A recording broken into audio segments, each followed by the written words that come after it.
Bien. Alors, Parfait, parfait. Très bien. Alors, pour ne pas perdre le temps, il est 15 heures, je vais commencer. Bon, je suis extrêmement ravi de partager avec vous ces moments, d'animer ce webinaire qui concerne l'IA générative et le prompt engineering, ou ce qu'on appelle l'ingénierie des prompts. Tout d'abord, je tiens à remercier Netacad et Cisco d'avoir organisé ce webinaire. Et j'essaierai de vous donner en fait on va dire les nouveautés concernant d'une manière générale l'intelligence artificielle, on va dire l'IA générative et le prompt engineering. Mais il n'y a pas que en fait les nouveautés, il y a surtout aussi en fait les fondamentaux, les concepts de base. J'essaierai d'être le plus simple possible parce que je sais très bien qu'il y en a ceux qui n'ont pas tous les prérequis nécessaires pour, c'est-à-dire faire les choses de manière très avancée. Voilà, tout d'abord, je m'appelle Mohamed Yousfi. Je suis professeur, chercheur à l'INSEP de Mohammedia, à l'Université Hassan II de Casablanca. Je suis directeur du laboratoire informatique, intelligence artificielle et cybersécurité. Voilà, si vous voulez, dans cette présentation, je vais vous faire quelques démos. Je vais également, comme le temps est limité, si vous voulez, vous pouvez par la suite consulter la vidéo. J'ai déjà une vidéo un peu, on va dire, enregistrée sur une durée un peu plus grande. Donc vous pouvez la consulter si vous voulez voir d'autres détails. Bon, il y a d'autres vidéos que vous pouvez consulter au niveau de la chaîne YouTube si vous voulez, dans laquelle j'ai partagé ces ressources. Alors en fait le code de toutes les démonstrations, je l'ai partagé sur GitHub. Donc vous avez le lien du GitHub dans lequel vous allez trouver le support au format PDF. Et vous allez trouver également beaucoup de code que j'ai écrit, que j'ai partagé pour vous, que vous pouvez vous-même prendre le temps de l'exécuter, de le tester. Et voilà, si vous voulez d'autres détails sur l'IA générative, sur d'autres concepts concernant d'une manière générale l'ingénierie informatique et les systèmes, on va dire, informatiques distribués et l'IA générative, vous pouvez toujours consulter cette chaîne YouTube. Alors, si vous voulez accéder à ce lien, là où il y a le support et les codes, vous pouvez scanner ce QR code. Voilà. Alors, en fait, le plus important, si vous avez ce QR code, ça vous permet d'aller vers, si vous voulez, le lien directement. Et voilà. Donc, ça, c'est pour les ressources dont que j'ai préparé pour ce webinaire. Alors, maintenant, pour commencer, alors c'est vrai, en fait, c'est-à-dire le webinaire, ça concerne le prompt engineering et l'IA générative, mais il est quasiment obligatoire de rappeler un certain nombre de concepts de base concernant l'intelligence artificielle. Donc c'est des concepts qui sont très importants, c'est-à-dire on ne peut pas pratiquer de l'IA générative, on ne peut pas pratiquer du prompt engineering si on ne connaît pas un certain nombre de concepts fondamentaux au niveau de l'intelligence artificielle. Alors sûrement il y en a parmi vous qui connaissent déjà ces concepts de base. Donc à la rigueur, si vous connaissez déjà ces concepts de base, vous pouvez profiter pour prendre un petit café de 5 minutes. Sinon, j'essaie de rappeler. Le webinaire, il est enregistré, oui, tout à fait. Ce que je disais, si vous avez déjà ces prérequis, vous pouvez en fait profiter pour prendre un petit café de 5 minutes. Sinon, vous soyez attentif en tout cas pour capter ces concepts fondamentaux avant de passer à la suite dans laquelle je vais parler de l'IA générative. Alors tout d'abord, concernant l'intelligence artificielle, c'est une discipline qui a été créée principalement, c'est pour doter les systèmes informatiques de capacités intellectuelles semblables à celles des êtres humains. Donc, c'est-à-dire depuis très longtemps, on cherchait toujours, c'est-à-dire ces ordinateurs plus intelligents. Et on cherchait donc à imiter le comportement humain, donc dans sa manière d'apprendre, dans sa manière de faire des prédictions, et traduire tout ça sous forme d'algorithmes. Et donc ça, c'est quelque chose qui se fait depuis très longtemps, donc ça, vous le savez. Et les choses ont évolué de manière très importante, surtout ces dernières années, donc surtout à partir de 2017. Donc je vais vous en parler. Et justement, cet avènement de l'IA générative et en fait l'utilisation de ce qu'on appelle les LLMs. Donc en fait, il y a la notion de l'intelligence artificielle, c'est d'abord c'est s'intéresser à créer une machine intelligente, donc c'est-à-dire le métaphore, c'est-à-dire symboliser ce qu'on appelle le penseur isolé. Donc j'ai une machine, j'ai un algorithme, j'ai une application qui est intelligente, qui est capable de faire des prédictions dans un domaine. Et puis il y a l'IA distribuée, il y a l'intelligence artificielle distribuée, dans laquelle on cherche à utiliser ce qu'on appelle l'intelligence collective. Donc c'est-à-dire que d'une manière générale, pour résoudre des problèmes complexes, alors parfois on ne peut pas concentrer toute l'intelligence au sein d'un seul agent, mais d'une manière générale, les problèmes complexes sont résolus en utilisant plusieurs agents distribués. Et après, donc, ces agents distribués, donc, ils vont en fait collaborer, ils vont communiquer, ils vont échanger des messages et de façon, ils vont coordonner de façon en fait, à exploiter ce qu'on appelle l'intelligence collective. Donc ça, c'est les deux termes principaux. Intelligence artificielle distribuée, dans laquelle on va introduire ce qu'on appelle les agents, c'est-à-dire des agents intelligents distribués. Alors, au niveau de l'intelligence artificielle, en fait, il faut dire que c'est un grand champ. En fait, il y a une partie de l'intelligence artificielle, c'est ce qu'on appelle l'IA symbolique. Alors, ça représente une petite partie de ce qui est exploité maintenant, à peine 5%. Ce n'est pas la partie la plus importante aujourd'hui parce que depuis plusieurs années que la recherche se fait à ce niveau-là. Mais dans la partie IA symbolique a beaucoup de mal en fait, à décoller. Donc, mais peut-être il va ressurgir dans d'autres contextes. Et après, il y a la plus grande partie maintenant qui est plus exploitée dans les applications d'entreprise. C'est ce qu'on appelle l'apprentissage automatique ou machine learning. Alors justement, c'est ce qui nous intéresse. Donc, c'est-à-dire c'est cette partie-là de machine learning qui est une grande partie, on va dire, de l'intelligence artificielle.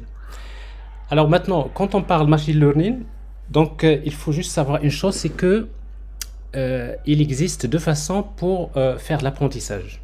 Il y a deux manières pour pouvoir entraîner ce qu'on appelle les modèles. Il y a ce qu'on appelle l'entraînement par les données, c'est-à-dire l'entraînement piloté par les data, les données.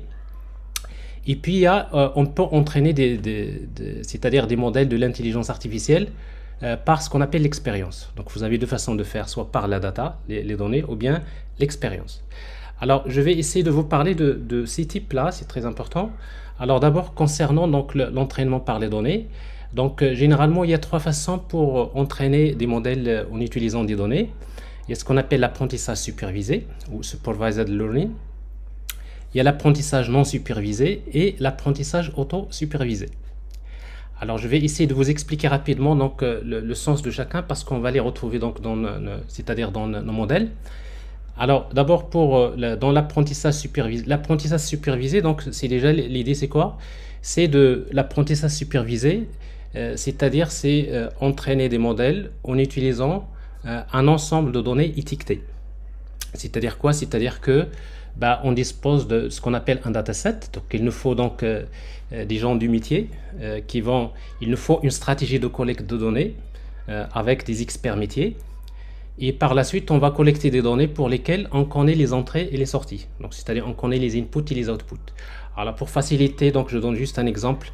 Alors, je pense par exemple ici, supposons, je voudrais créer un modèle qui permet de faire la prédiction du prix d'un appartement, par exemple, en vente. Et puis donc pour faire de la prédiction, on a besoin d'abord de collecter un dataset. Alors j'ai essayé de minimiser un peu les choses juste pour comprendre. Supposons que j'ai collecté un dataset dans lequel je vais relever quel quartier, ensuite la superficie de l'appartement et le nombre de chambres dans l'appartement. Alors par exemple ici donc j'ai le quartier Ma'arif, la superficie 100 mètres carrés par exemple. il y a par exemple, trois pièces ou bien trois chambres. Alors pour ce type d'appartement, donc j'ai les inputs qui sont en fait X1, X2 et X3, donc c'est ces trois caractéristiques, ces données-là. Et après le output pour nous, c'est le prix.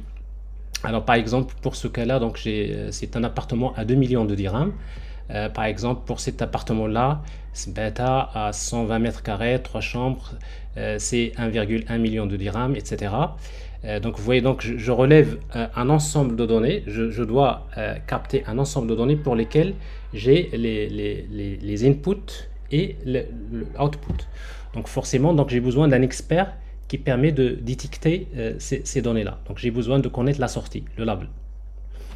Alors forcément, donc si j'ai une possibilité d'avoir des données structurées pour lesquelles je connais les inputs et le output, eh bien, très simple, on peut faire ce qu'on appelle l'apprentissage supervisé. Il existe plusieurs algorithmes qu'on peut entraîner pour pouvoir, c'est-à-dire faire des prédictions.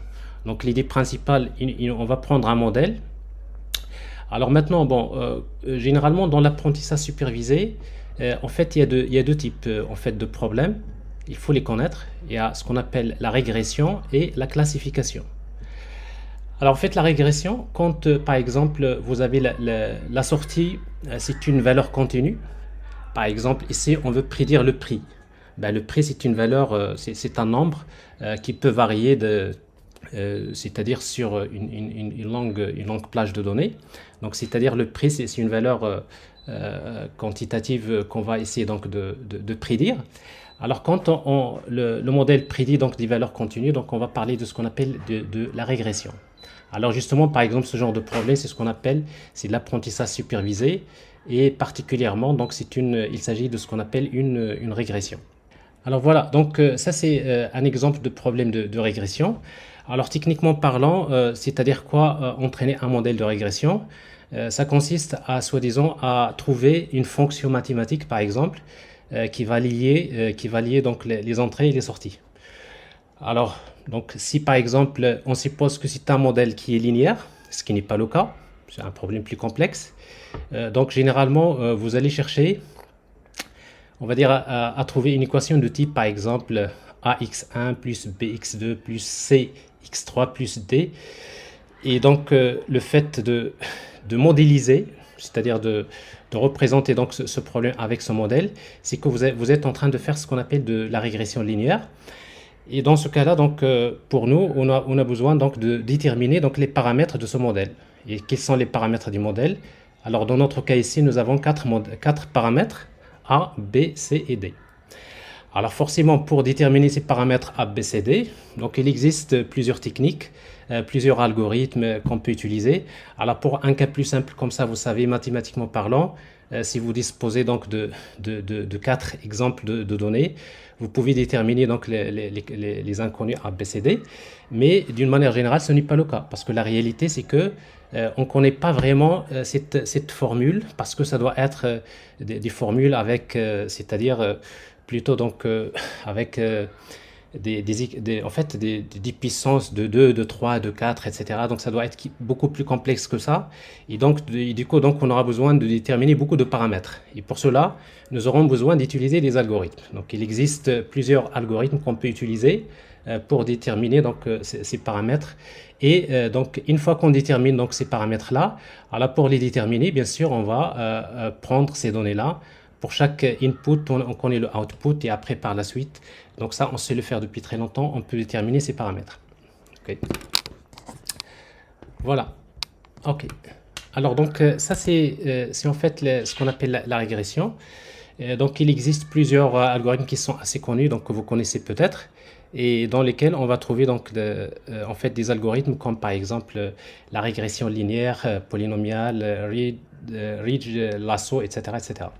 Alors ça c'est pour, on va dire, l'apprentissage supervisé, en fait un problème de régression. Après il y a toujours dans l'apprentissage supervisé, vous avez ce qu'on appelle des problèmes de classification.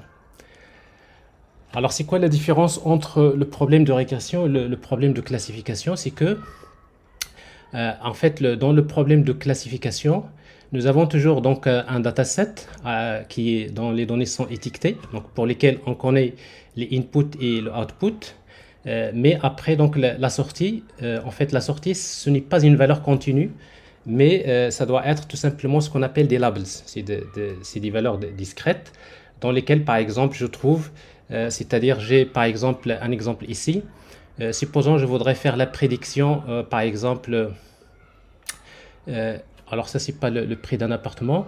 Je voudrais par exemple faire la prédiction si par exemple une transaction bancaire est frauduleuse ou non. C'est-à-dire, je prends un dataset pour lequel j'ai par exemple l'heure de la transaction, j'ai le montant de la transaction, j'ai en fait la localisation, c'est qu'on a longitude et latitude, c'est-à-dire la position où par exemple la transaction a été faite. Et en fonction de ces paramètres-là, donc je suppose que par exemple ici, donc ça c'est une transaction qui n'est pas frauduleuse, c'est-à-dire ici 0. Alors par exemple ici, ça c'est une, je suppose que c'est une opération qui est frauduleuse. Là c'est pas frauduleuse. Donc ici, donc vous voyez donc ici donc le output ici, ça peut être soit 0, soit 1. Alors ici donc ça veut dire ici que le modèle il va prédire soit frauduleuse ou non. Alors, quand vous avez uniquement de valeurs possibles, donc on va parler de ce qu'on appelle un classifieur binaire. Parce qu'en fait, il y a deux possibilités. Mais après, donc, il y a des algorithmes de classification multiclasse. C'est-à-dire à la sortie, par exemple, pour faire la prédiction vous donnez par exemple une photo en modèle. Et après, vous voulez prédire est-ce que c'est un chien ou bien c'est un chien ou bien autre chose. Alors ici, donc, il y a plusieurs classes. Donc, dans ce cas-là, on va parler de ce qu'on appelle en fait, un modèle multiclasse. Un classifieur multiclasse, voilà. Alors ça c'est la même chose, donc il y a des algorithmes qui sont très connus, qui sont utilisés dans ce domaine, notamment KNN, SVM, Decision Tree, Random Forest, les réseaux de neurones, etc., etc. Donc il existe plusieurs algorithmes, c'est pas quelque chose de nouveau, c'est depuis très longtemps ça existe, et ça c'est des choses qu'on savait faire depuis longtemps. Et puis donc il y a l'apprentissage non supervisé. Alors dans l'apprentissage non supervisé, cette fois-ci, on a des données qui ne sont pas étiquetées. Nous avons des données non étiquetées, c'est-à-dire on ne connaît pas les outputs. Alors, je donne juste rapidement un exemple parce que ça, c'est pas l'objectif.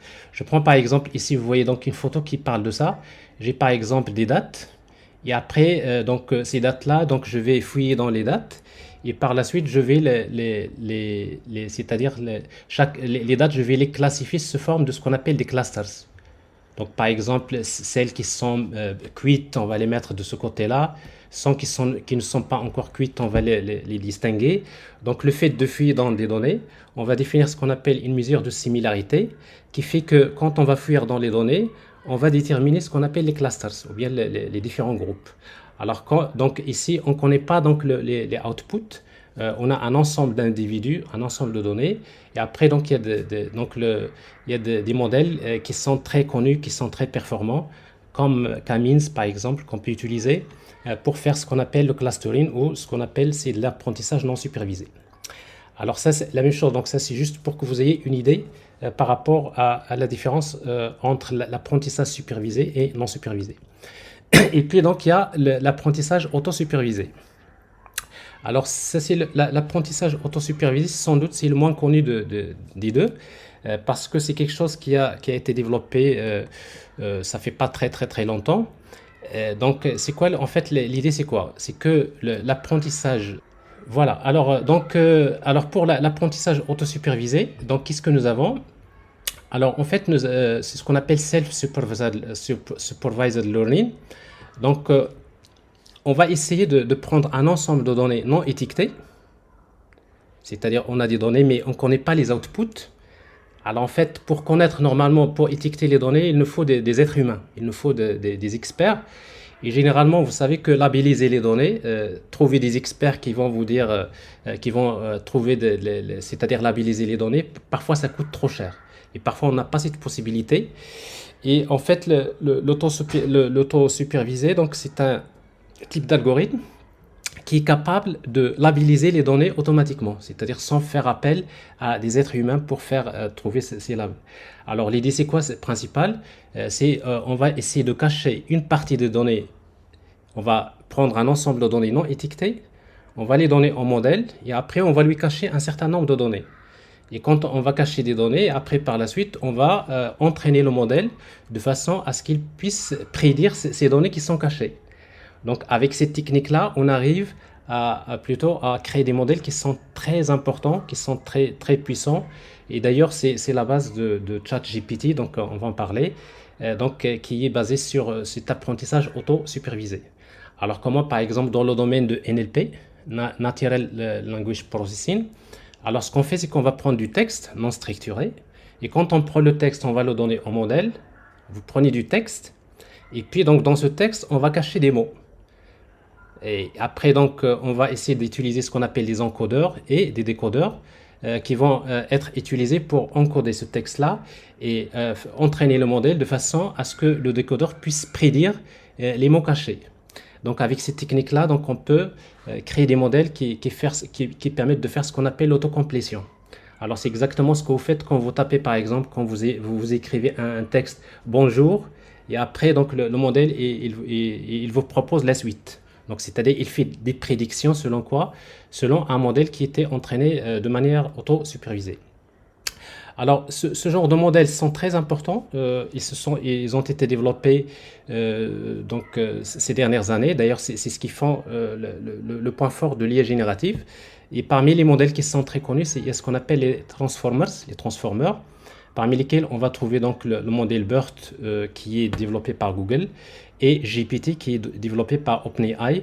Et GPT, donc, c'est le modèle qui est utilisé par ChatGPT. Donc, ça, on va en parler. Alors, ça, c'est pour l'apprentissage auto-supervisé. Et puis, donc, vous avez le dernier, donc, vous voyez, donc, tout ça, c'est l'apprentissage piloté par les données. Et puis, donc, vous avez l'apprentissage piloté par l'expérience. Alors, donc, parfois, on n'a pas les données pour apprendre. Mais on peut faire l'apprentissage par l'expérience. Je vous donne juste un exemple. Si vous voulez apprendre à nager, alors il ne suffit pas qu'on vous dise voilà comment le faire pour pouvoir maîtriser comment nager. Il vous faut faire les essais plusieurs fois. C'est-à-dire il va falloir tenter une première fois, une deuxième fois, une troisième fois. Alors vous allez tenter la première fois, vous allez peut-être vous noyer, vous allez boire de l'eau et après vous allez réessayer plusieurs fois. Une fois que vous réussissez plusieurs fois, à un moment donné, vous allez finir par apprendre à nager.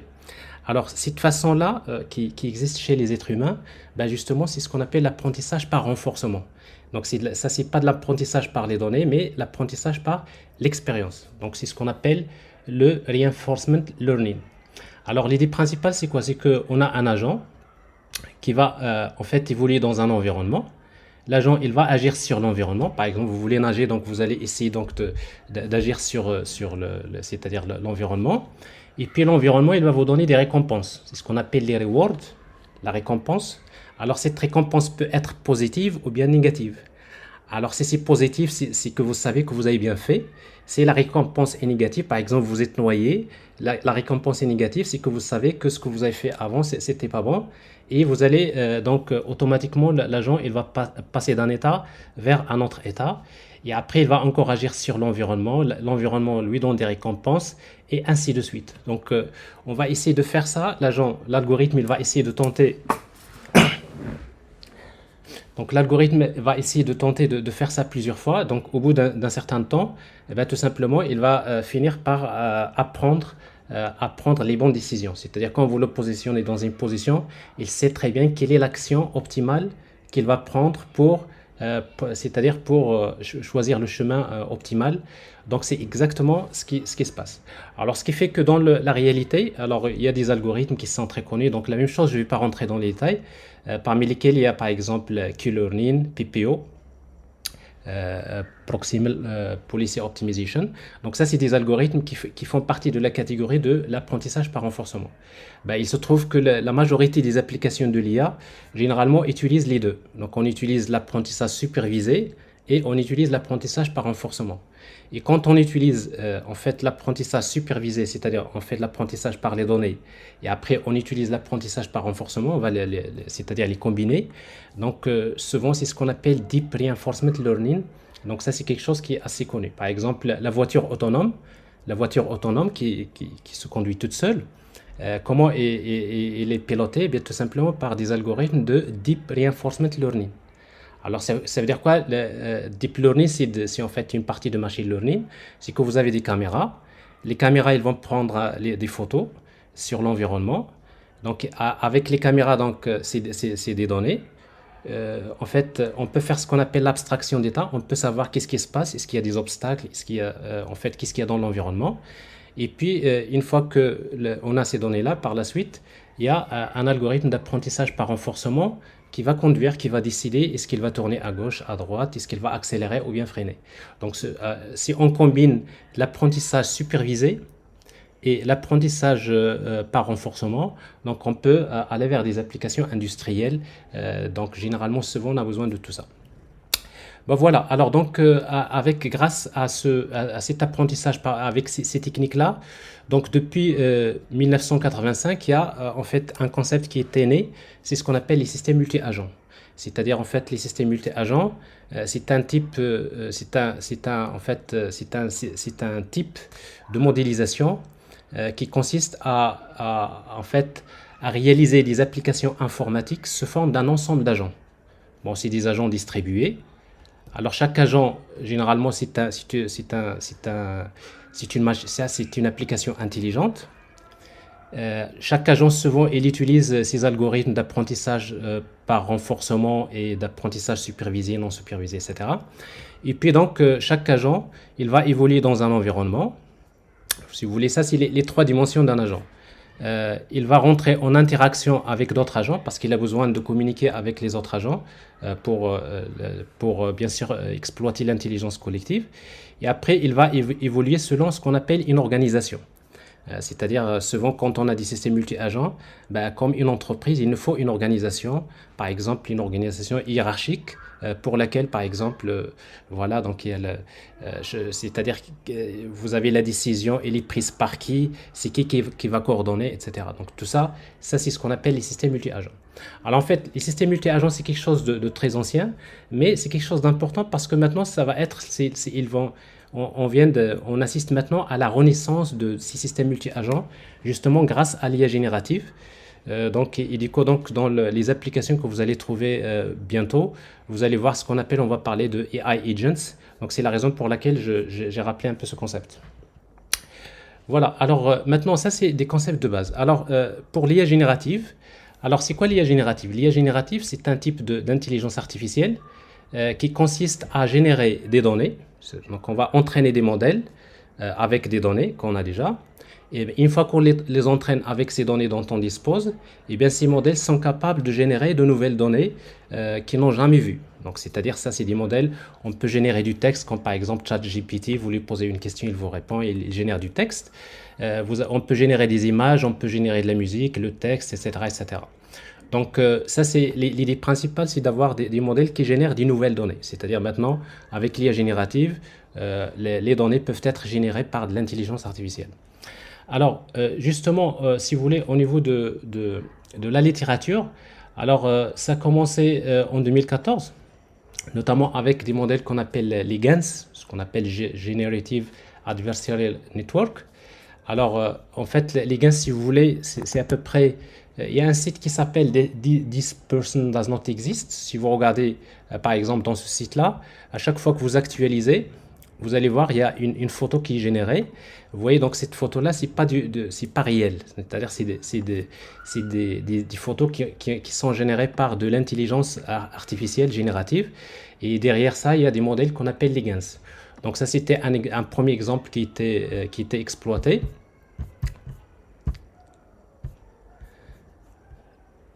Et puis donc surtout ça va s'accélérer en 2000 en fait ça va s'accélérer en 2017. Alors en 2017 ça va s'accélérer en fait il y a Google qui a publié, il y a des auteurs chez Google qui ont publié un article qui s'appelle Attention is all you need. Donc cet article-là, il est publié, donc vous pouvez, si vous voulez, ça fait partie de la littérature, donc il y a le lien, il est public, vous pouvez le regarder.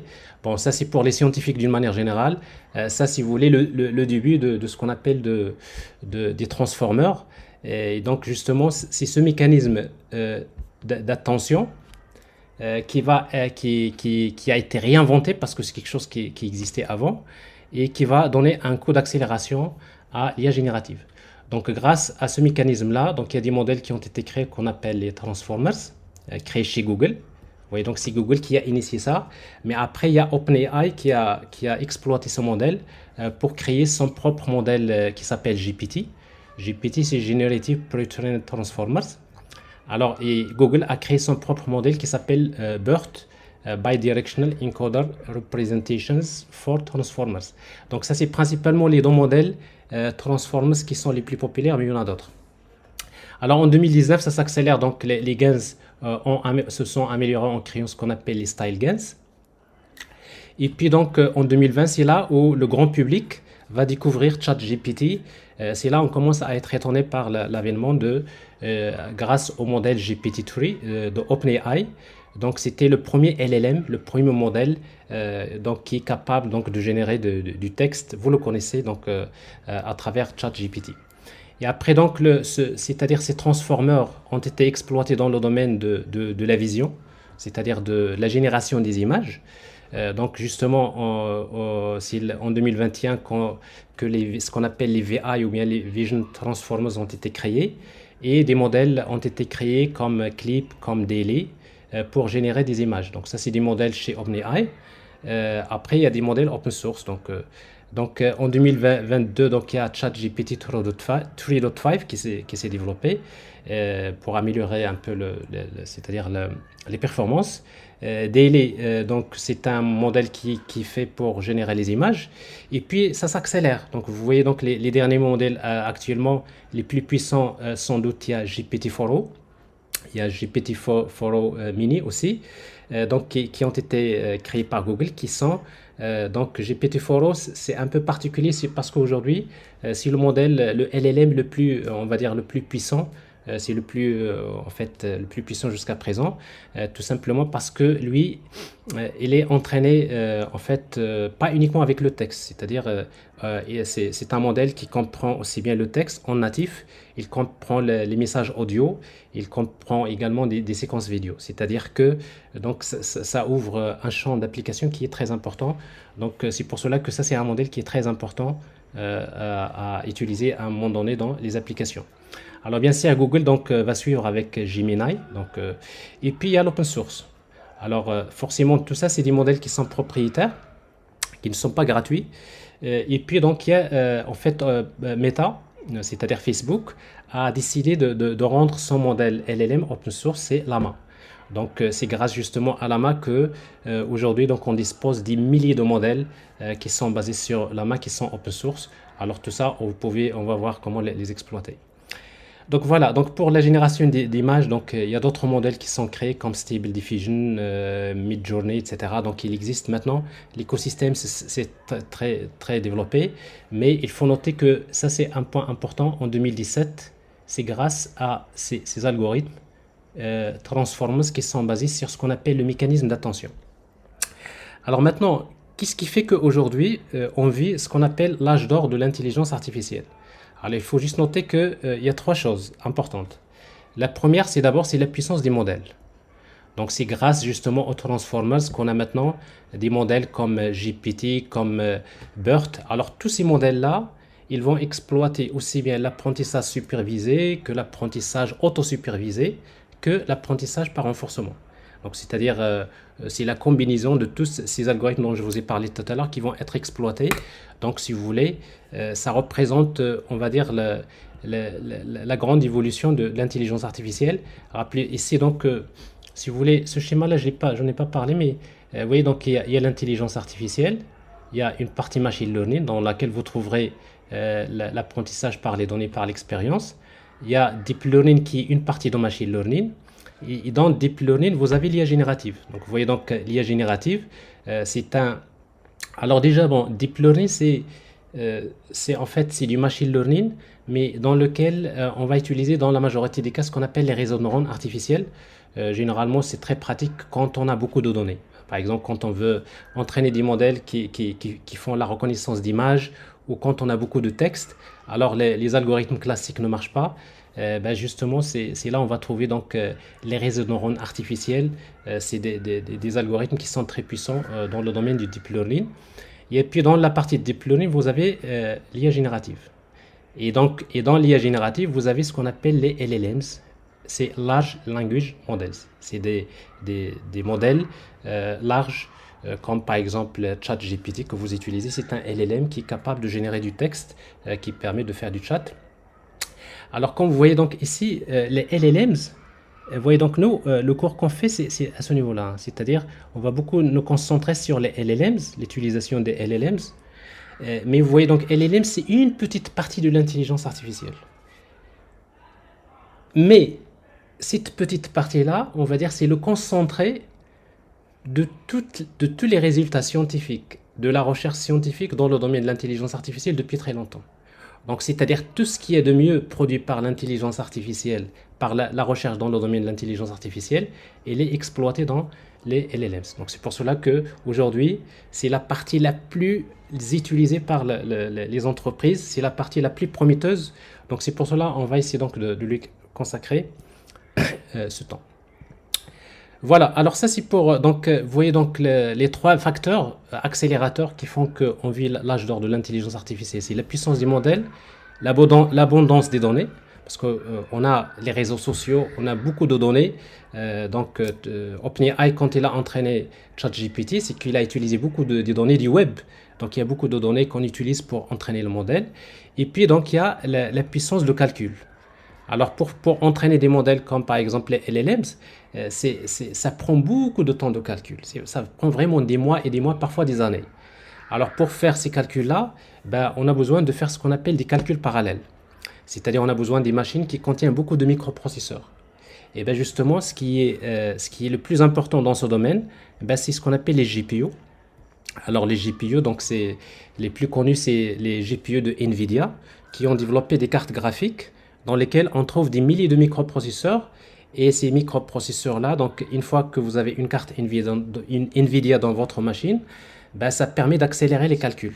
Parce qu'en fait, les algorithmes de l'intelligence artificielle, généralement, ils font beaucoup de ce qu'on appelle de l'algèbre linéaire, c'est beaucoup de calculs matriciels. Et si vous avez donc des machines parallèles, le calcul matriciel, ça devient très rapide.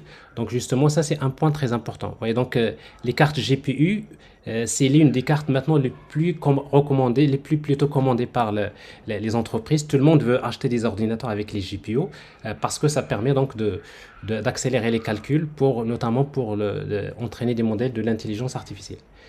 Donc vous avez donc les GPU, les TPU et le cloud computing. Donc vous voyez donc ça c'est important. Trois facteurs qui font qu'aujourd'hui, on vit l'âge d'or de l'intelligence artificielle. Alors maintenant, c'est quoi le prompt engineering? Alors, le prompt engineering, d'abord, c'est quoi un prompt? Bon, il y a deux parties. Il y a le prompt et engineering. Donc, le prompt, c'est quoi? Un prompt, c'est tout simplement, c'est une question que vous allez présenter à un modèle LLM, comme ChatGPT, et pour résoudre une tâche bien précise. Alors forcément, ça c'est quelque chose que vous faites d'habitude quand vous posez des questions à ChatGPT, c'est que vous écrivez des prompts. Alors sauf que ce que vous ne connaissez pas, c'est que ces prompts-là, ils ont beaucoup de caractéristiques, ils ont beaucoup de concepts fondamentaux qu'il faut connaître, qui va faire que vous pouvez tirer profit donc de ces modèles des LLMs. Alors d'abord, un prompt, il faut savoir qu'il se compose de deux parties. Il y a d'abord ce qu'on appelle la structure et les paramètres. Alors d'abord, on va parler de la structure. Alors en fait, la structure, qu'est-ce qu'il y a dans la structure d'un prompt? Il y a la structure d'un prompt, c'est-à-dire le contenu du prompt, c'est-à-dire de cette question que vous allez envoyer vers le LLM. Alors dans la structure du prompt, la première partie du prompt, c'est ce qu'on appelle system message. Alors system message, c'est la partie du prompt dans laquelle vous allez faire la description de la tâche à réaliser. Alors par exemple, vous pouvez, par exemple, si par exemple vous voulez faire, si j'ai un exemple, par exemple, on veut faire par exemple une opération de classification. Par exemple, l'entreprise reçoit par exemple des reviews ou bien des emails ou bien des avis des utilisateurs. Et après nous, par exemple, une entreprise qui vend les ordinateurs et on voudrait savoir si les avis, par exemple, sont positifs ou plutôt négatifs. Donc, on a besoin de faire ce qu'on appelle Aspect-Based Sentiment Analysis. Alors, Aspect-Based Sentiment Analysis, ça veut dire quoi? Ça veut dire que j'ai un texte qui va, par exemple, un utilisateur qui va décrire, c'est-à-dire plusieurs aspects d'un ordinateur, il va vous dire l'écran il est bon, mais la souris n'est pas très bonne. Donc, il dit quoi? Donc, nous, on a besoin de savoir quels sont les aspects qui sont positifs et quels sont les aspects qui sont négatifs. Alors, dans ce cas-là, donc, un système ici, ça peut être ça. Le système ici, ça peut être par exemple Perform Aspect Based Sentiment Analysis on Laptop Reviews presented in the input delimited by triple backticks. Donc, c'est-à-dire, on va lui dire, on va te présenter des reviews entre ces triple backticks. Et après, dans chaque review, il se peut qu'il y ait par exemple des aspects comme l'écran, le clavier et la souris. Et pour chaque review, donc qu'est-ce qu'on veut faire? On veut identifier s'il y a dans le review les trois aspects, à savoir l'écran, le clavier et la souris. Et puis, on va assigner un sentiment, c'est-à-dire une polarité. C'est-à-dire, on va dire, est-ce que c'est positif ou bien négatif ou bien neutre. Donc, ça c'est... Et on va lui dire que le résultat que tu vas générer va être généré au format JSON. Bon, le format JSON, c'est un format qui est structuré, c'est-à-dire on voudrait avoir un résultat comme ça. À la fin, je vais lui donner par exemple un review. Par exemple, je suis impressionné par la qualité de l'écran. Je suis c'est-à-dire j'ai pas aimé le clavier par exemple, la souris est de bonne qualité. Alors ça c'est juste un review. Et après donc on voudrait qu'il nous génère à la sortie ça. Donc ici la catégorie c'est Screen, Keyboard, Mousepad. Et après la polarité, donc positive par exemple pour Screen, négative pour keyboard et positive pour Mousepad. Alors ici donc ça c'est en fait la première des choses les plus importantes dans un prompt, c'est System Message. C'est dans System Message qu'on explique le problème. C'est là on va expliquer la problématique, la tâche à résoudre. Alors après, une fois que vous avez le System Message, après vient une partie qu'on appelle Few Shot Examples. Alors parfois, avec System Message, le LLM, c'est-à-dire le modèle, n'est pas capable de vous donner une bonne réponse. Pourquoi? Parce que peut-être vous n'avez pas bien décrit donc le problème. Alors pour cela, parfois, on a besoin de donner quelques exemples avec solution. C'est-à-dire que dans le prompt, je vais décrire la tâche avec System Message. Et dans le Few Shot Example, je vais donner plusieurs exemples avec réponse. Je vais lui dire par exemple pour ce review là, voilà la réponse par exemple que je dois avoir. Pour ce review numéro 2, voilà la réponse que je dois avoir. C'est-à-dire, je vais lui donner dans le prompt, je peux lui donner quelques exemples avec solution, c'est-à-dire solution. Alors on n'a pas besoin de beaucoup. Parfois on peut lui donner 2 ou 3 ou 4. Bah, c'est comme si par exemple vous posez un problème aux étudiants et après à la fin vous leur donnez voilà des exemples avec solution. Quand vous lui donnez quelques exemples avec solution, c'est que vous leur donnez plus de contexte, vous leur donnez plus d'informations, ça leur permet peut-être de comprendre mieux donc, le problème. Donc c'est exactement ça. Alors, cette partie-là, c'est ce qu'on appelle Few Shot Examples. Et puis il y a la partie de ce qu'on appelle User Input. Alors User Input, c'est la partie dans laquelle on va poser la question. C'est-à-dire la question qui va être saisie par l'utilisateur finalement, ben, on va l'insérer ici. Donc c'est là on va par exemple, le commentaire de l'utilisateur, on va l'insérer ici. Et après, on va poser cette question-là au LLM.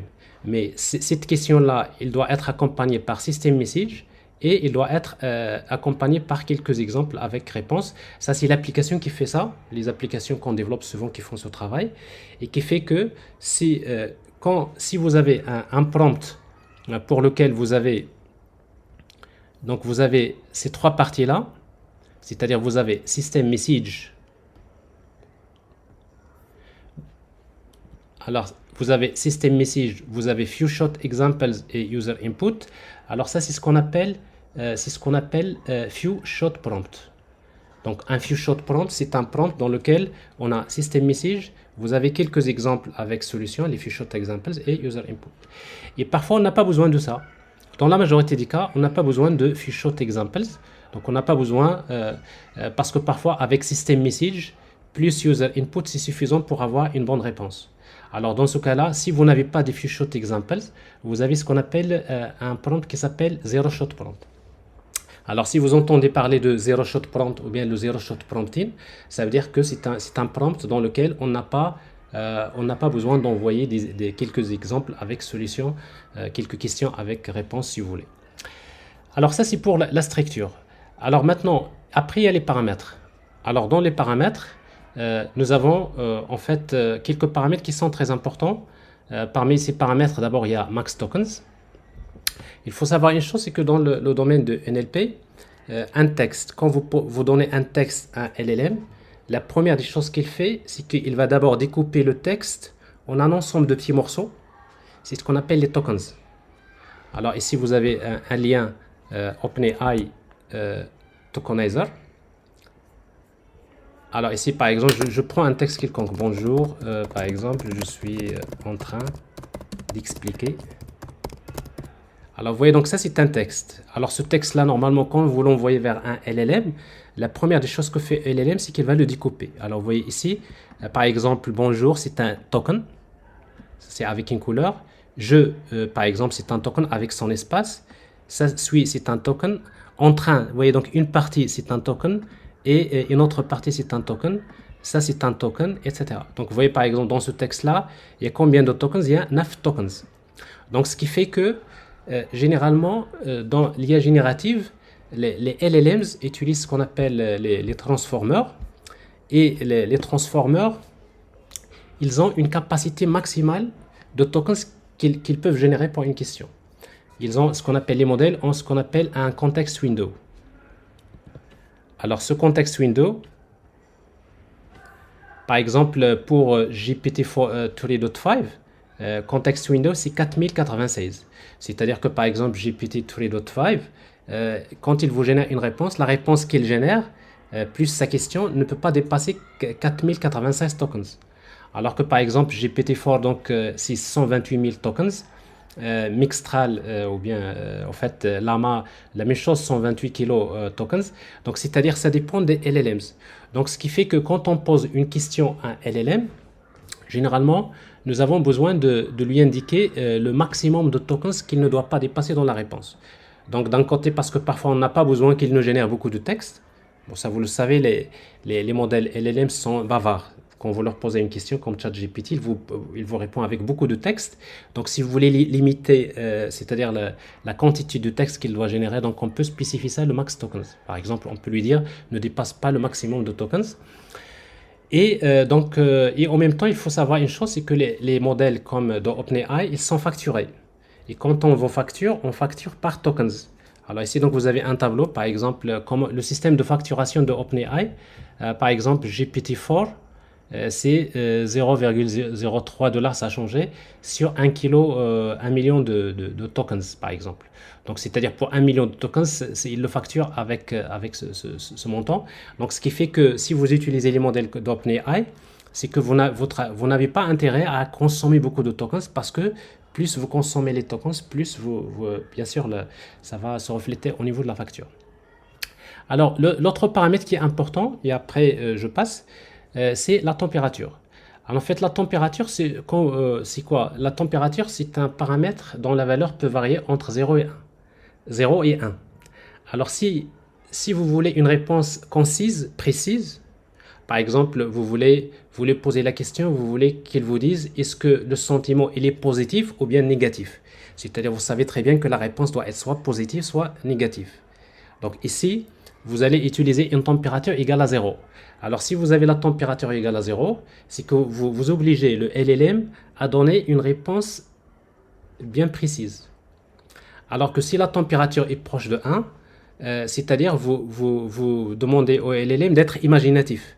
Par exemple, si vous voulez générer une histoire, vous lui posez la question, vous lui dites « je veux que tu me génères une histoire ». Et à chaque fois que vous lui posez la même question, vous voulez qu'il vous génère une histoire différente. Alors dans ce cas-là, on a intérêt à donner une température qui est proche de 1. Et du coup, donc, plus la température est grande, plus le LLM, à chaque fois que vous lui posez la même question, il va imaginer plus de choses. Donc forcément, ça dépend des applications. Donc quand on attend des réponses concises, précises, la température souvent elle est à zéro.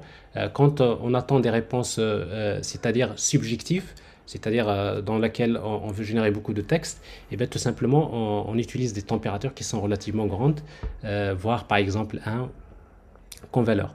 Alors il y a d'autres paramètres dont je ne vais pas parler, mais il se trouve que les plus importants, c'est le max tokens et la température, donc c'est des choses qu'il faut connaître.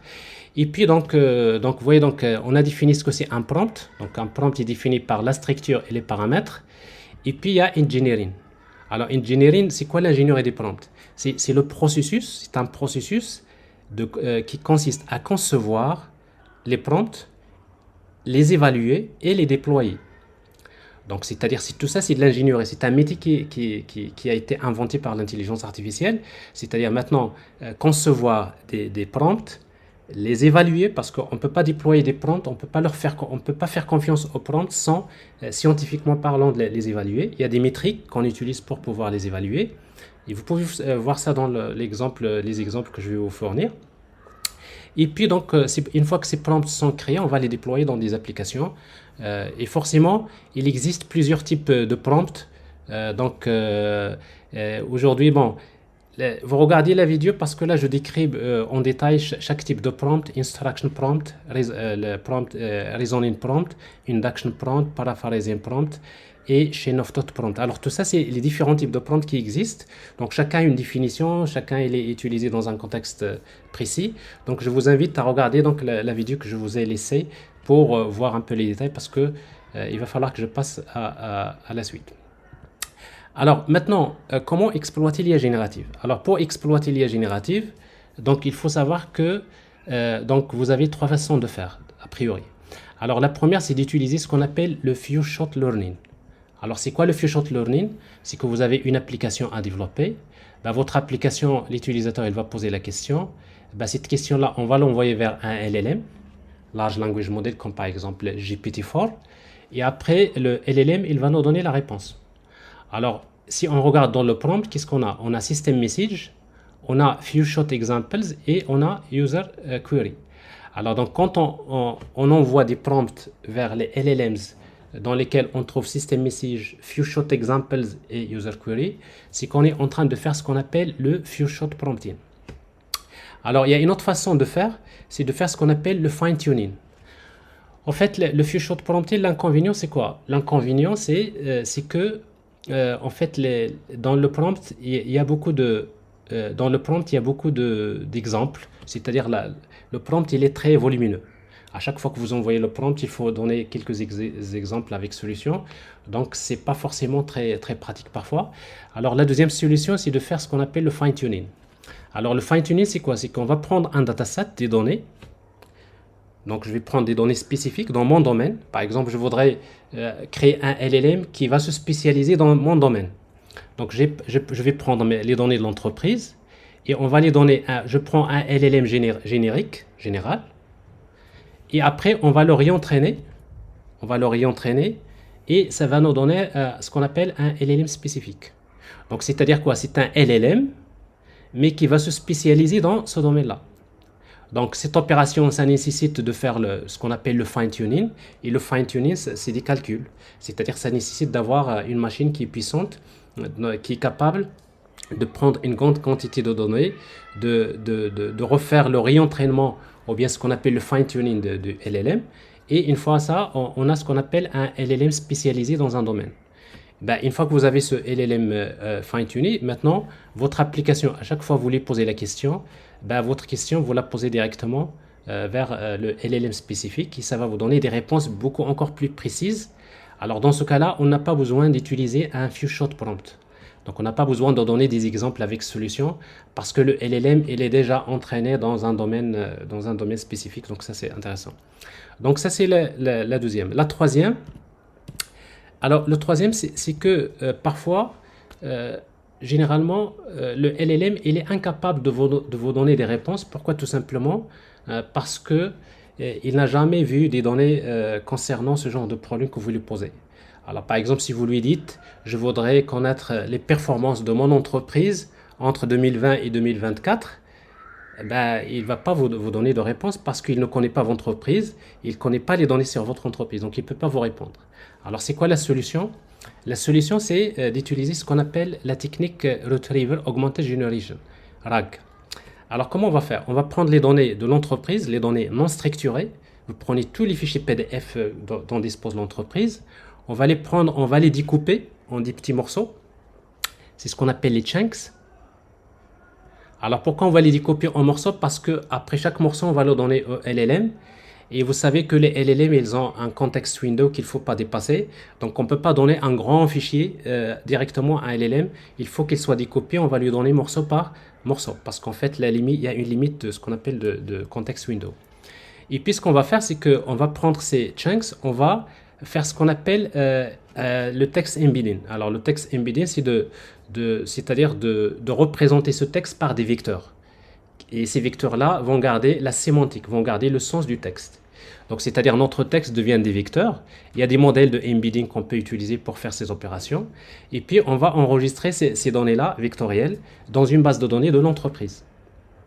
Donc, une fois qu'on fait ça, ben, ce qu'on va faire par la suite, c'est l'utilisateur, quand il pose la question, maintenant, vous voulez créer par exemple un chatbot. L'utilisateur va poser une question mais dont la réponse va se trouver quelque part dans les fichiers de l'entreprise. Alors dans ce cas-là, mon application, qu'est-ce qu'elle va faire? Avant de poser la question au LLM, on va d'abord faire ce qu'on appelle une recherche sémantique. C'est-à-dire, on va d'abord chercher dans la base de données, on va chercher quels sont les documents qui sont plus proches en termes de sens à cette question. Donc, on va récupérer ce qu'on appelle le contexte et puis on va envoyer le prompt vers le LLM. Donc, c'est-à-dire, on va prendre le prompt, il y a system message. Alors, dans le system message, on va lui dire réponds à cette question-là posée par l'utilisateur en utilisant ce contexte. Donc, c'est-à-dire, dans ma question, je lui ajoute le contexte. Et avec ça, le LLM, vous pouvez créer un chatbot, par exemple, qui est capable le LLM, comme ChatGPT, il vous donne des réponses qui sont pertinentes, dans lesquelles il prend en considération les données qui se trouvent au sein de l'entreprise. Et puis, donc ça, c'est si vous voulez, ici, donc, je vous ai laissé d'ailleurs quelques du code. Donc, j'ai un exemple... Un exemple ici de RAG, une application que vous pouvez, en tout cas avec Python, ben, il y en a d'autres avec le langage Java, il y a plein de choses, mais en tout cas, alors cet exemple-là, donc je vais l'exécuter, ben, c'est justement ce que je vais faire. Streamlit run rag.py. Et là, ça vous donne une application. Il n'y a pas beaucoup de code, vous pouvez vous regarder après. Donc, ce genre d'application, qu'est-ce que je vais faire? Donc, je vais prendre un fichier quelconque, par exemple en local. J'ai des PDF ici. Je prends un fichier, par exemple, la page de garde d'une thèse de doctorat qui est écrite en anglais. Bon, c'est des données non structurées. Je fais Submit. Vous voyez donc ici l'opération, qu'est-ce qu'il vient de faire? J'ai pris le fichier, j'ai fait cette opération split, j'ai converti donc ces données-là sous forme de vecteurs et je les ai enregistrées dans une base de données. Et puis maintenant, l'utilisateur va poser des questions, comme par exemple, donne-moi au format JSON, par exemple. Donne-moi le titre de la thèse, par exemple l'auteur et le jury, par exemple. Alors ça, c'est une question. Alors maintenant, cette question-là, s'il est posée, qu'est-ce que je suis en train de faire? Donc je prends la question, je vais vers la base de données, je vais chercher quels sont les documents qui sont en relation avec cette question-là, donc c'est-à-dire je cherche le contexte. Je récupère le contexte et je vais envoyer ça à ChatGPT, le LLM, et après le LLM va me donner la réponse. Donc vous voyez ici, donc il me donne voilà le titre de la thèse. Et là, j'ai l'auteur et j'ai le jury. Après, je vais lui dire, je veux par exemple ça au format JSON. Au format JSON. La même question. Et ça me donne ça. Alors, donc, vous voyez ici, donc, je suis en train de faire voyez, voilà. Donc, il y a le titre, il y a l'auteur et le jury. Et chaque jury, j'ai le nom, j'ai le titre et son rôle. Donc, ça, c'est un exemple d'application. Vous pouvez trouver dans le code source cet exemple-là et vous pouvez l'expérimenter vous-même. Alors, vous n'avez pas besoin de faire ça. Vous pouvez de créer une application parce que, par exemple, si vous utilisez ChatGPT, il suffit d'aller vers plateforme OpenAI. Et sur plateforme OpenAI, vous pouvez, c'est-à-dire, bon là, bon, OpenAI, si vous avez, en fait, si vous avez, donc, si vous avez, parce que là, il y a un système de facturation. Si vous avez chargé, vous voyez donc ici, donc j'ai chargé le compte, il y a encore 5 dollars, c'est pas beaucoup, mais ça me permet quand même de faire beaucoup de tests. C'est des choses que vous pouvez faire. Je vous conseille d'ailleurs de le faire si vous avez la possibilité. Sinon, vous pouvez faire la même chose avec des modèles LLM open source comme Llama, dont je vais vous parler. Alors ici, donc, qu'est-ce que je vais faire? Je vais créer ici un assistant, par exemple, ici. Alors, je vais créer un nouvel assistant. Par exemple, je vais l'appeler, par exemple, test. Et ici, les instructions. Alors, pour les instructions, je vais lui dire, par exemple, ça, c'est system message. Answer. The given question using the provided context.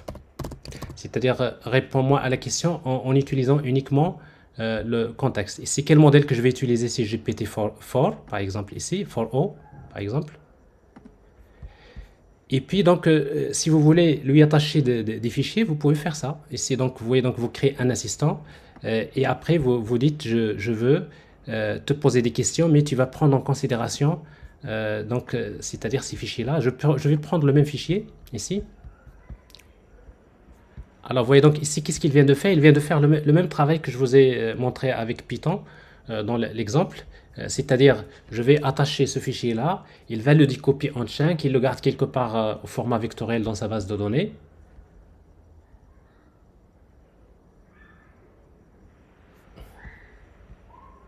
Voilà, donc ça c'est une fois que c'est généré. Et maintenant, je peux lui poser la question ici. Vous voyez, donc maintenant, ça c'est system message. Il connaît déjà quelques fichiers. Après, je commence à lui poser des questions. Je lui dis par exemple, alors en tout cas, donc je vous invite à regarder ici, parce qu'en fait, il y a tout sur plateforme OpenAI. Vous pouvez regarder dans les vidéos, donc là où il y a plus de détails. Et vous pouvez voir comment exploiter. Donc, vous voyez, donc il y a system message. Vous pouvez voir la température, tous les paramètres dont je vous ai parlé. Vous avez max tokens, vous avez tout ce qui concerne ça. En tout cas. Alors, ça, vous pouvez le regarder vous-même. Alors, maintenant, le dernier point, parce que j'ai débordé un peu de 5 minutes, le dernier point, c'est justement le futur. Alors, en fait, le futur, c'est en fait, c'est-à-dire l'IA générative, il va aller vers ce qu'on appelle la partie de AI agents, c'est-à-dire, l'idée, c'est quoi? C'est comment automatiser les tâches des systèmes d'information. Alors, pour vous résumer ça, parce que là, ça nécessite encore plus de temps, j'ai ici, je vous montre globalement quels sont les différents scénarios qu'on peut utiliser dans les applications d'entreprise. Donc, le premier, c'est d'utiliser, donc, c'est-à-dire, vous avez une application qui n'utilise pas de l'intelligence artificielle. Alors, dans ce genre d'application, qu'est-ce qu'on fait? L'utilisateur, il pose une question à l'application. L'application, souvent, il va vers sa base de données de l'entreprise, il récupère des données, après, il vous donne la réponse. Alors ici, donc, il n'y a pas d'exploitation de l'intelligence artificielle. Vous avez un système d'information et c'est à vous, c'est vos applications qui doivent se charger donc d'organiser les données dans vos systèmes de gestion de base de données. Alors, la deuxième, c'est de faire le few shot prompting. Alors, dans le few shot prompting, qu'est-ce qui se passe? C'est que l'utilisateur pose la question à l'application et l'application, il va envoyer un prompt dans lequel il y a system message et il y a la question de l'utilisateur au LLM. Et puis le LLM, c'est-à-dire par exemple GPT-4, il va donner la réponse. Et puis donc cette réponse-là, il va être offerte à l'application. Alors vous voyez donc, si vous faites des prompt engineering, il y a des applications, il y a beaucoup d'applications maintenant actuellement qui vont travailler ça. C'est que il y a des choses, il y a des types de requêtes des utilisateurs qui nécessitent de faire appel à ChatGPT ou bien à LLM pour récupérer des réponses. Et puis ces réponses-là, ils vont être fournies dans l'interface utilisateur. Et donc forcément derrière, il y a des prompts ici. Et s'il y a un prompt, ça veut dire qu'il faut créer le prompt, il faut faire des prompt engineering. Il faut le créer, il faut l'évaluer, il faut le tester et après il faut le déployer. Et puis donc il y a le RAG, c'est ce qu'on vient de vous montrer. Avec le système RAG, qu'est-ce qu'on va faire? C'est quand l'utilisateur pose la question, la question, d'abord, avant de poser la question au LLM, on va d'abord vers notre base de données. On récupère le contexte à partir de notre base de données. Et puis, on envoie le prompt dans lequel il y a system message, il y a la question de l'utilisateur et le contexte. Donc, c'est comme si on va dire au LLM, réponds-moi à cette question-là en utilisant ce contexte. Et puis, donc, ça, on a vu donc, des exemples tout à l'heure que je vous ai montré. Avec ça, on peut faire des chatbots, on peut créer des applications qui exploitent l'IA générative et qui vont exploiter les données de l'entreprise, les données non structurées ou les données structurées pour répondre à ces questions. Alors ça, c'est les trois dont je vous ai parlé. Alors maintenant, c'est quoi le futur, ou bien c'est-à-dire qu'est-ce qui va se développer dans les futurs mois? Ça va être ça ira très vite. C'est justement des systèmes AI agents. Alors dans le système AI agents, qu'est-ce qui va se passer? C'est que l'utilisateur va poser la question, et après l'application va envoyer la question vers le LLM, mais quand on envoie la question, on va envoyer le prompt dans lequel il y a system message, il y a la question de l'utilisateur, mais en même temps, on va lui donner dans le prompt la liste des tools dont on dispose. Par exemple, je vais lui dire, j'ai un ensemble de fonctions, un ensemble d'outils qui permettent, par exemple, j'ai un outil qui me permet de consulter, par exemple, le site de la bourse pour récupérer des données financières actuelles. J'ai j'ai un certain... Donc, dans le prompt, on demande au LLM, réponds-moi à cette question, mais sache que mon application dispose d'un ensemble de tools, de fonctions que tu peux exploiter pour pouvoir donner cette réponse. Alors dans ce cas-là, donc le LLM, il va utiliser son intelligence, il va comprendre les tools dont vous disposez, parce que c'est pas lui qui les a, c'est votre application. Et après, qu'est-ce qu'il va faire? Il va répondre. Et quand il va vous répondre, dans la réponse, c'est le LLM qui va vous répondre, qui va dire à votre application quel est le tool, quelle est la fonction à exécuter. Et dans ce cas-là, l'application automatiquement, quand il reçoit la réponse, il fait appel à l'outil. Par exemple, ici, je voulais poser une question sur des données actuelles. Par exemple, vous voulez savoir les données météo. Ben, le LLM, il ne peut pas savoir quelle température qu'il fait maintenant dans une ville. Donc, lui, il va vous dire, fais appel à tel outil. L'application va faire appel à l'outil, par exemple, un site de météo. On récupère les données actuelles. Une fois qu'on récupère ces données-là, et ben, ces données-là, on va donc on va les donner. Ces données-là, c'est-à-dire on va les récupérer soit à partir de la base de données locale, soit à partir du web, etc. Et bien ces données-là, on va les intégrer encore dans le prompt. C'est-à-dire qu'automatiquement l'application, il va encore envoyer le prompt vers le LLM avec system message, avec la question posée par l'utilisateur et avec les nouvelles données dont le LLM ne dispose pas. Ne disposait pas, c'est des données actualisées dans le système d'information et on lui rappelle les tools et ainsi de suite. Et c'est toute une boucle qui va fonctionner, c'est-à-dire il va encore vous dire j'ai besoin de telle information. Votre application, il fait appel à un tool, par exemple l'outil, la fonction, il va consulter le web pour récupérer des données actuelles. Et ces données-là, on va encore lui envoyer le prompt dans lequel il y a system message, il y a la question, il y a data 1, il y a data 2, c'est-à-dire les différentes données qu'on a récupérées à partir des tools, et on va lui donner. Mais une fois que le LLM dispose de toutes les données et qu'il est capable de donner la réponse, c'est à ce moment-là qu'il va vous donner une réponse pertinente et ça va vous donner la réponse à l'application. Alors avec ça, dans ce genre de scénario, c'est qu'on est en train d'automatiser les tâches dans les systèmes d'information. Et dans ce cas-là, on va utiliser ce qu'on appelle des agents, et AI agents. Ben, ces agents-là qui vont permettre de dialoguer avec les LLM de façon jusqu'à ce qu'ils trouvent la réponse la plus pertinente cherchée par votre système d'information. Alors pour exploiter les agents intelligents, alors forcément, on a besoin d'utiliser des frameworks. Par exemple, si vous travaillez avec Python, il y a un framework qui s'appelle CrewAI. Alors CrewAI, par exemple, c'est un framework qui est assez connu. Si vous travaillez avec Java, donc avec Spring AI, c'est plus simple à faire ce genre de choses. Et d'ailleurs, je vous invite à regarder le code parce qu'en fait, il y a aussi des démonstrations que j'ai ici. Par exemple, comment utiliser les agents intelligents, comment créer des chatbots, etc.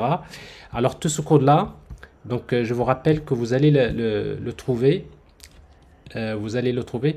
Bon, il y a beaucoup de choses. Je vais pas parler du fine-tuning, mais de toute façon, je vous laisse s'il y a des questions là-dessus.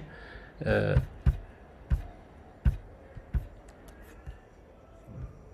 alors, je rappelle que voilà le lien. Voilà.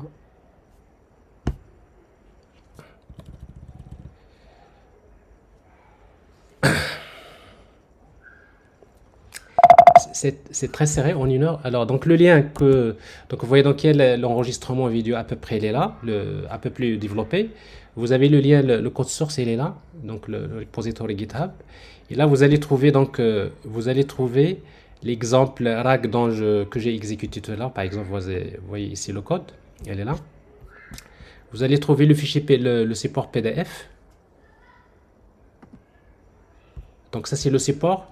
Il y a la partie que je vous ai montré, mais il y a beaucoup de slides, il y a beaucoup de détails. Bon, si ça vous intéresse, vous pouvez regarder, c'est très important. Et si vous voulez aussi, donc vous trouverez, attendez, vous trouverez quelques liens ici, des vidéos sur le prompt engineering. Vous trouverez également une vidéo sur AI Agents, et dans laquelle, par exemple, sur AI Agents, vous pouvez trouver donc ici donc le lien GitHub dans lequel vous trouverez le code source Java de ce genre d'application, etc. Donc, vous voyez donc, il y a tellement beaucoup de choses dont je voulais parler. Donc, mais 1 heure, c'est un peu très limité. J'ai déjà débordé de 15 minutes. Donc, voilà. Donc, je pense, je vais m'arrêter pour vous donner l'occasion de poser des questions. Et comme ça, on peut faire une conclusion. Alors, j'en profite juste 5 minutes parce que, en fait, pour le reste, donc vous avez quelques démos. Bon, comme je disais, il faut voir le code et il faut voir d'autres vidéos pour voir ça. Alors, pour le fine-tuning, bon, par exemple, si vous travaillez avec ChatGPT, par exemple, si vous utilisez OpenAI, donc vous pouvez toujours donc il faut préparer les données selon un format bien précis. Par exemple, pour les modèles OpenAI, ben, votre dataset, ça doit être au format ce qu'on appelle JSON Line, JSON L, dans lequel vous trouverez donc des messages. Alors pour chaque message, vous trouverez donc le rôle. Par exemple, ça c'est System Message, et ça c'est le contenu de la question, Content, et ça c'est la réponse, c'est-à-dire le rôle. Donc ça c'est le User. Et le contenu, ça c'est la réponse. Donc, vous voyez, donc on va trouver question, système message, la question de l'utilisateur, et là on va trouver la réponse de l'assistant. La réponse de l'assistant, c'est-à-dire ici, voilà la réponse. Et ainsi de suite. C'est comme si vous prenez donc un ensemble de votre dataset, vous prenez les données, vous avez des données, vos données, et vous avez ici les réponses. Donc ça c'est la question de l'utilisateur et voilà la réponse de l'assistant. Ça c'est la question de l'utilisateur, voilà la réponse de l'assistant. Donc vous allez regrouper un ensemble de données, un dataset dans votre problème. Ben, une fois que vous l'avez, donc alors vous pouvez par la suite aller. Donc si vous voulez le faire avec Python, donc avec du code, donc vous pouvez toujours regarder le code. Donc je vais pas trop tarder là-dessus. Donc et sinon. Si vous voulez préparer le dataset, ici vous pouvez le faire. Sinon, vous allez directement ici sur le site plateforme OpenAI, vous allez trouver la partie fine-tuning et vous pouvez donc faire le fine-tuning. Il suffit de spécifier, vous allez fine-tuner quel modèle. Alors, ce que vous devrez savoir, c'est que pour OpenAI, jusqu'à il y a 2 jours ou 3 jours, on peut faire du fine-tuning du modèle GPT 3.5. Mais à partir de ce matin, donc d'ailleurs j'ai reçu le message comme quoi maintenant on peut faire le fine-tuning de GPT-4o et également GPT-4o mini. Et ça c'est très important. C'est-à-dire que à partir d'aujourd'hui, il est possible également de faire du fine-tuning pour des modèles GPT-4o et GPT-4o mini. Et ça va ouvrir le champ à beaucoup d'applications. Et d'ailleurs, donc c'est très important donc de se pencher sur ça et pour voir. D'ailleurs, vous pouvez le constater d'ailleurs dans votre interface. Si vous allez vers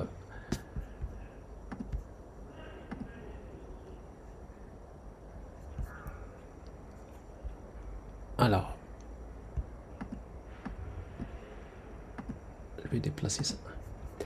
Alors, si donc c'est plateforme OpenAI, alors ça c'est pas la bonne fenêtre. Alors ici donc si vous allez vers ça,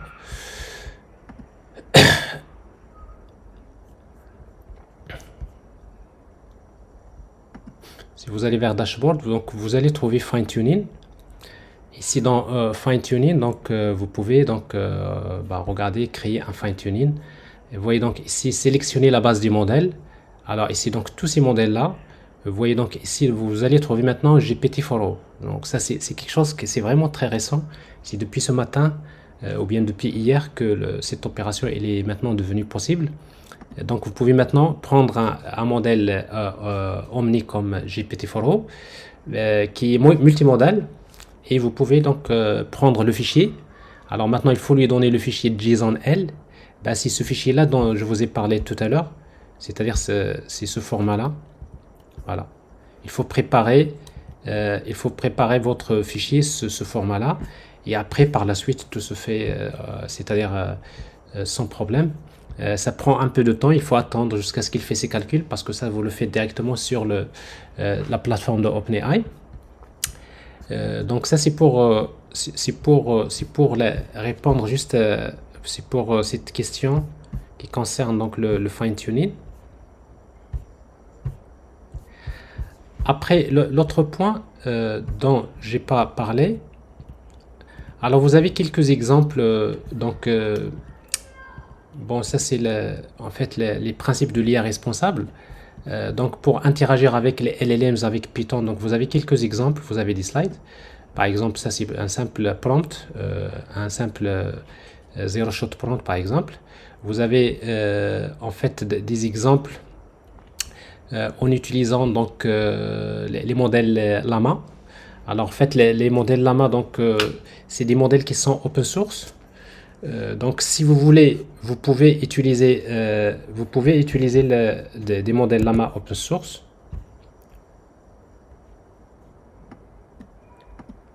Alors vous prenez ça c'est en fait l'exemple.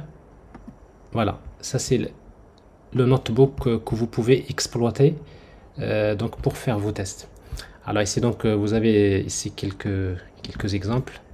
Ici donc vous exécutez juste en fait le code, vous importez l'ensemble des modèles, plutôt des packages. Et puis donc vous pouvez par exemple ici vous avez comment tester GPT-4o, ça c'est un exemple. Donc vous avez alors forcément ça j'en ai pas parlé parce que si vous voulez utiliser le modèle de OpenAI il vous faut une clé. Ben, cette clé là donc comment la créer? Alors si vous voulez la créer donc ben, ça se passe ça se passe ici donc dans la plateforme.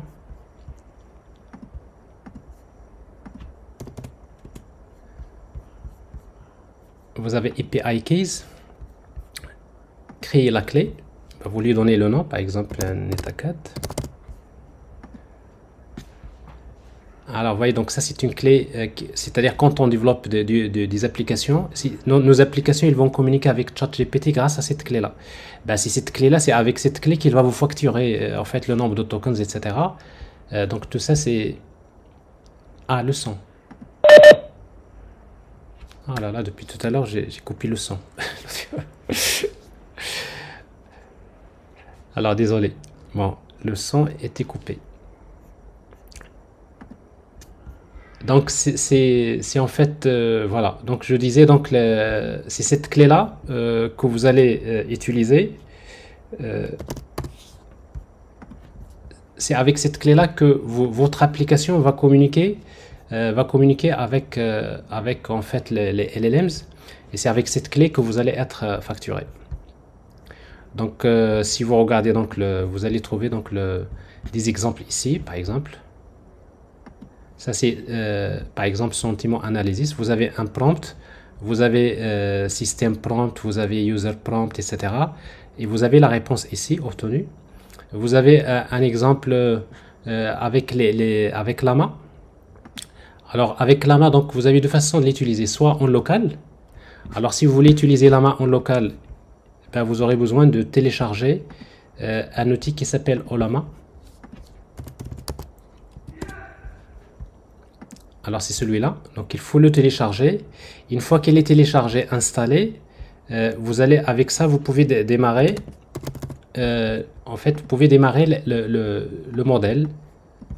Alors en fait, je vais le faire sur ligne de commande comme ça, en écrivant la commande lama, lama run, par exemple. Alors quel modèle que je vais utiliser? Je vais utiliser lama 3. Lama 3, c'est à peu près l'équivalent de GPT-4. Ça c'est donc lama 3.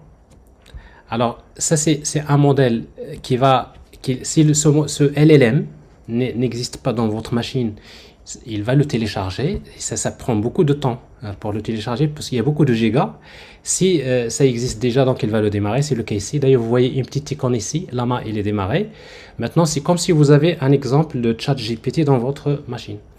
Alors maintenant vous pouvez commencer à lui poser la question.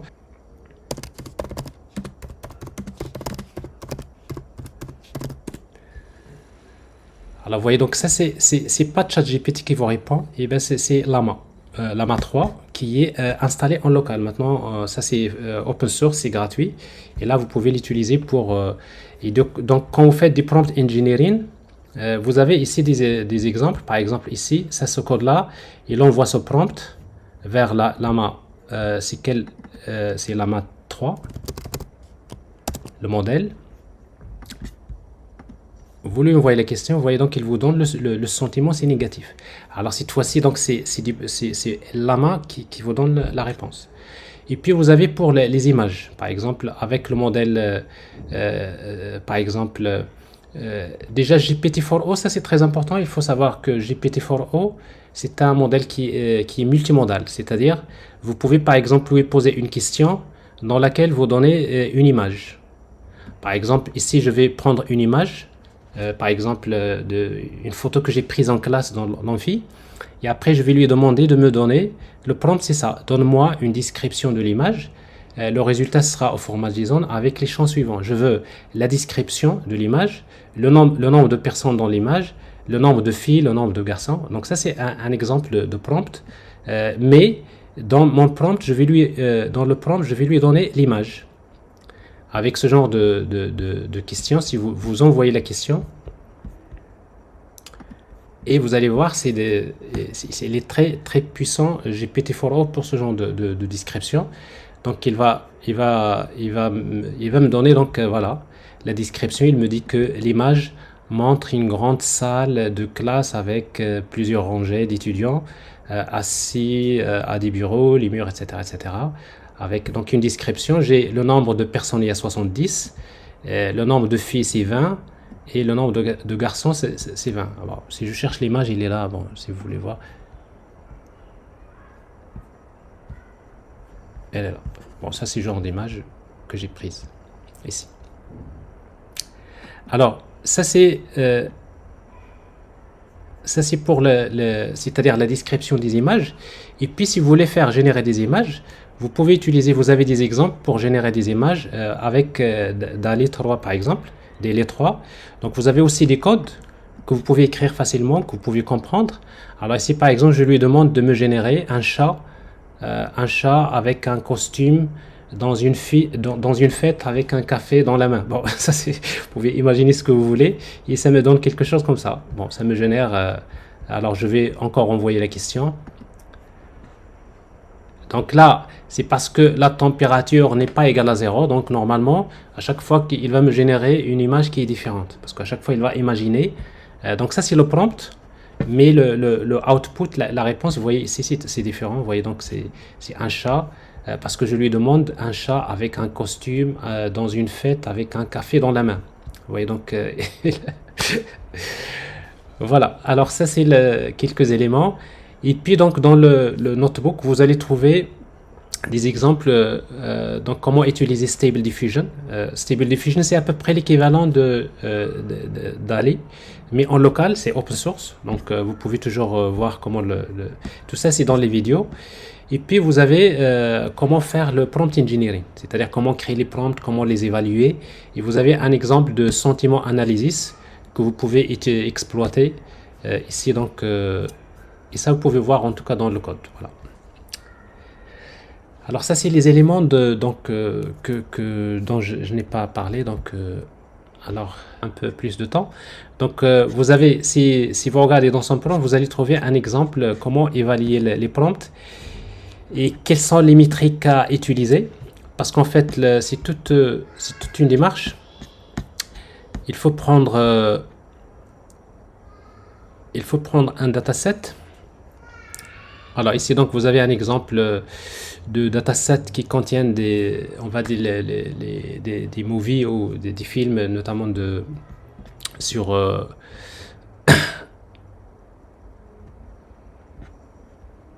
c'est-à-dire c'est les reviews sur des films. Et après, vous avez des sentiments soit négatifs, soit positifs. Donc, vous voyez donc qu'il y a un dataset. Et après ce dataset-là, donc, on peut voir globalement est-ce qu'il est équilibré ou pas. Et puis, donc, ce dataset, il va falloir le découper. Il y a 80%, en fait, on va le garder pour concevoir le prompt. Et après, le 20%, une partie du dataset, on va utiliser ce qu'on appelle les gold examples. Alors, les gold examples, c'est-à-dire les exemples avec lesquels on va tester, on va évaluer notre prompt. Et puis, donc, dans ces exemples, on va essayer de prendre quelques-uns parce qu'on ne va pas prendre des centaines et des milliers. On ne peut pas mettre beaucoup d'exemples dans le prompt.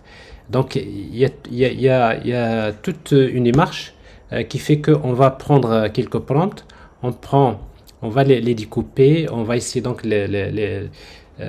faire un shuffle, comme ça on va essayer donc de prendre, c'est-à-dire un ensemble d'exemples avec le review négatif, l'autre il est positif, négatif, positif, donc je prends une dizaine, et puis donc on va créer le prompt. Et quand on crée le prompt, donc vous avez une fonction qui permet de créer le prompt en spécifiant donc les exemples. Et puis donc vous avez notamment donc ici donc on crée le prompt, few shot prompt, vous créez le zero shot prompt, vous utilisez les métriques.